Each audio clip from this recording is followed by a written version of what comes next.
Hello again. Welcome po dito sa inyong Timeless Love Reading, Person on Your Mind. Yan.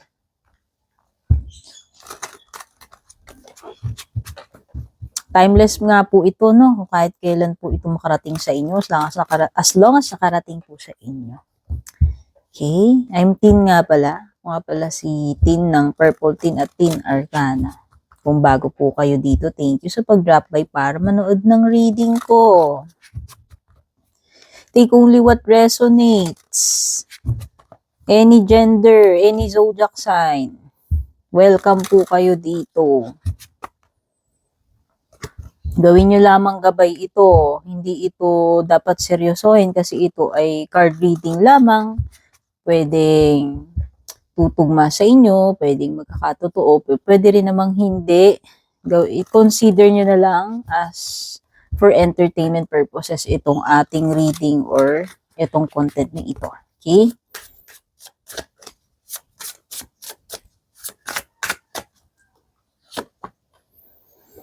Ooh, 2 cups.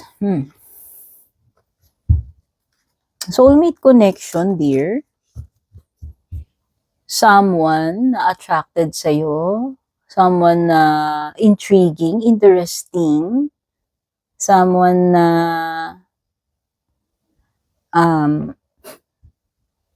magaan ang loob mo. Kasi parang soulmate connection eh. Compatible kayo.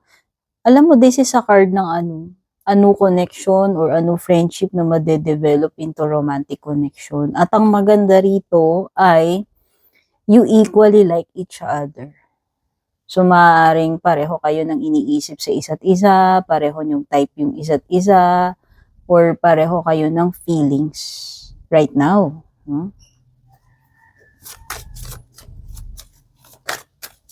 Mutual kasi ito. Mutual understanding or mutual feelings. Okay? Ano to? Girl with the snake. Oh. Kaya lang parang may umiepal dito. May umiepal, may umaaligid. Hindi ko alam kung sa side mo to or sa side niya. Baka meron ding another person na, alam mo yon, target din tong person na to, or kakonect niya, or interesado rin siya, alam mo yon. Kaso kayo right now yung kayo right now yung namamagnet sa isa't isa. So baka merong someone din na nag-i-interest. Could be a past person or an ex, no? Or someone nakakonect niya. Oh! Okay, nagets ko na. Etong etyoserang other person na to is someone na nakakonect niya na before. Hindi ko lang alam kung fresh pa yan, recently lang. Kasi someone na tinakasan niya na eh. Sabi ko nga pwedeng nakakonect niyo or naka-relationship niyo or naka-M niyo rin niya like you. Pero ang sisti kasi dyan, itong umi-eksena ng isa na to is pwedeng nag-set siya ng boundaries dyan. Pwedeng binlock niya, kinut off niya, or iniwasan niya na. Kasi tinakbuhan niya yan eh. Ouch. Nagkaroon man sila ng formal relationship or MU lang, kakonect lang. Ang maliwanag na energy dito is tinakasan niya na yan. Tinakbuhan niya na, tinalikuran niya na, iniwan niya na, kinut off niya na, or ginost niya. Oh. Okay. So, what's next sa inyong dalawa? What's next sa inyong dalawa? Or anong energies na itong person mo?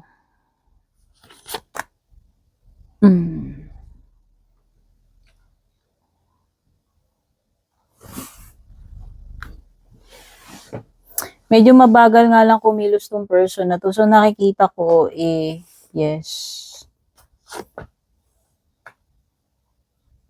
Pwedeng hindi siya mag-e-effort ng todo ha.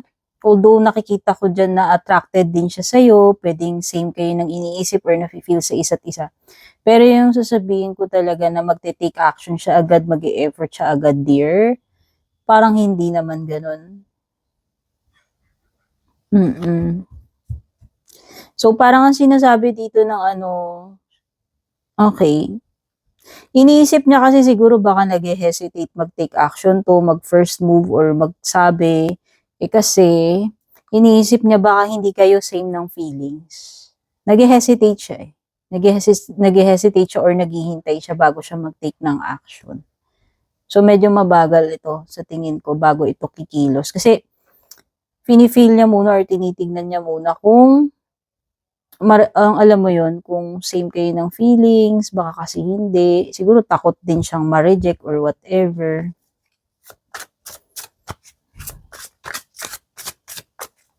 Siguro kung ako sa'yo, wag ka na lang muna masyadong magkaroon ng high hopes or mag-expect too much from this person. Pwedeng yun din kasi yung parang sinasabi ni Six of Pentacles reversed.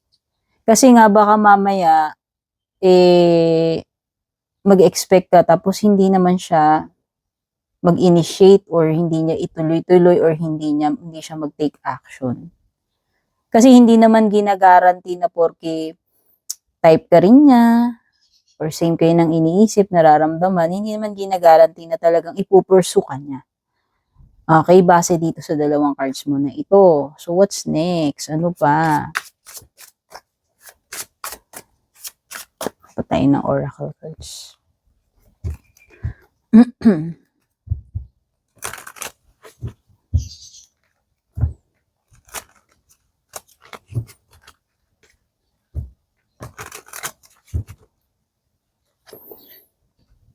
Meron talaga eh. May competition ka rito, dear. Sorry naman, hindi ko alam kung anong background nitong person mo, kung naging good girl ba siya, bad boy. Pero kasi nga, sabi ko parang may tinakasan siya dyan. Or pwedeng meron ding another person involved sa kanya na iniiwasan niya, tinatakasan niya, or kinat off niya. So, may ka-share ka or kaagaw. Meron ka magiging ka-share or kaagaw dito sa person na to, just in case hindi mo pa siya ganun kakilala, just in case hindi pa nagpo-fully develop yung connection niyo or hindi pa nagiging formal na kayo. May umaaligid na snake agad eh. May other man or other woman or other whatever gender dito sa side ng person na to, nakakonect mo. Kung sino man itong person on your mind na ito. Okay. It's someone na nag-end na talaga kasi lumitaw yung coffin. Okay. So, dinispatcha na pala niya to. Kasi nag-end na nga talaga sila. Kaya lang siguro, etong person na to, na dinump niya na, in-end niya na, tinatakasan niyang pilit, iniiwasan niya, kinat off niya, is tapos na kasi talaga para dito sa person na kakonect mo ha, person on your mind, para dito sa person on your mind, natapos na yung something na yun between sa kanila nung person na yun na kakompetensya mo. Kaya alam mo kang iepal at iepal, makikipag-compete pa rin or alam mo yun, maghahabol pa rin ito yung snake na ito, kahit na tapos na sila niyan. Okay? Oo, kasi siguro, naging baka toxic yun, yung ex niya na yun, o kung sino man yung naging kakonect niya na yun, kaya niya yung kinat off na. And mas pinipili niya na ayaw niya na ng toxic person, toxic relationship, kaya nga yung nag-break na sila or tinakasan niya, yung tinalikuran niya na eh. Kaya lang, alam mo yun, parang hindi pa rin siya tatantanan yung ng person na yan. So, yan yung maaari mong maging enemy, kakompetensya, kaagaw dito sa person na ito. If ever na matutuloy kayo, kung bago pa lang kayo, or kung kayo na, yun, sabihin mo na, may contender, char. Oh, by the way, isingit ko nga pala, please don't forget to subscribe sa aking YouTube channel kung gusto niyo po akong suportahan, tulungan. Regalo niyo na po sa akin yan. Pa-follow na rin po sa aking FB page kung hindi pa po kayo naka-follow dun. Malaking tulong din po kung i-share niyo po itong aking reading para makarating po sa iba, malayo yung ma-reach. Pa-like na rin po, tulong din po yan. At kung nakaka-relate man kayo, pwede po kayo mag-leave ng comment. Ngayon, kung gusto nyo mag-avail ng exclusive perks or services ko, dumiretso po kayo sa aking official FB page, yung Purple Teen Meta Verified, may check.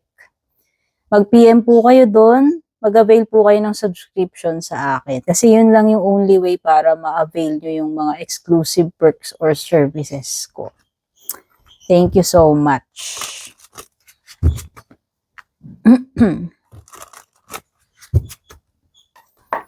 So, ano ang makikita ng cards pa sa inyo na mga next na pwedeng mangyari?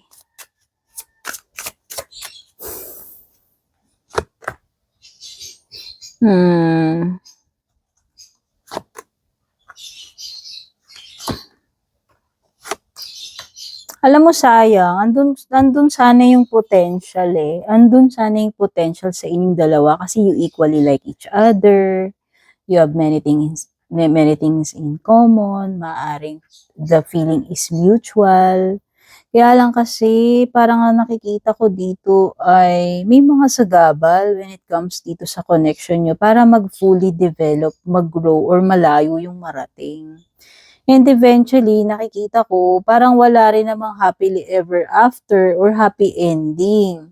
Pwede rin hindi talaga mag-develop na mag-grow, mag-continue yung relationship niyo or hindi talaga siya mauwi sa happy ending or magkatuluyan kayo as magjowa or mag-asawa.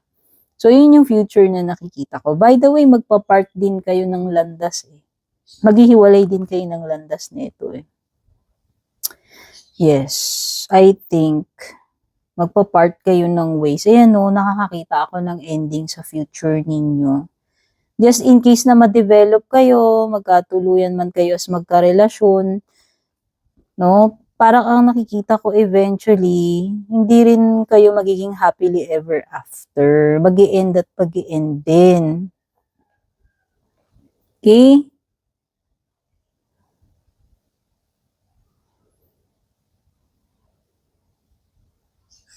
Oo, may traitor energy talaga. Sorry naman. Maaaring magkaroon ng betrayal. Ending talaga. Yun yung mga nakikita ko. And merong something dito na napakabilis lang with the Knight of Swords. Napakabilis lang ng pangyayari. Siguro yun, parang ang bilis ninyong ma-develop, pero parang yung magiging ending din ng connection nyo or relationship nyo is magiging mabilis din. No? Yun yung mga nafe-feel ko. Okay? So, yung mga zodiac signs na lumilitaw dito, kahit naman anong zodiac sign, pero kung ano yung mga lumilitaw sa cards, banggitin ko baka merong connection sa inyo. Pwedeng may Cancer. Or mga Earth, Taurus, Virgo, Capricorn, Water, Cancer, Scorpio, Pisces, and Air, Gemini, Libra, Aquarius.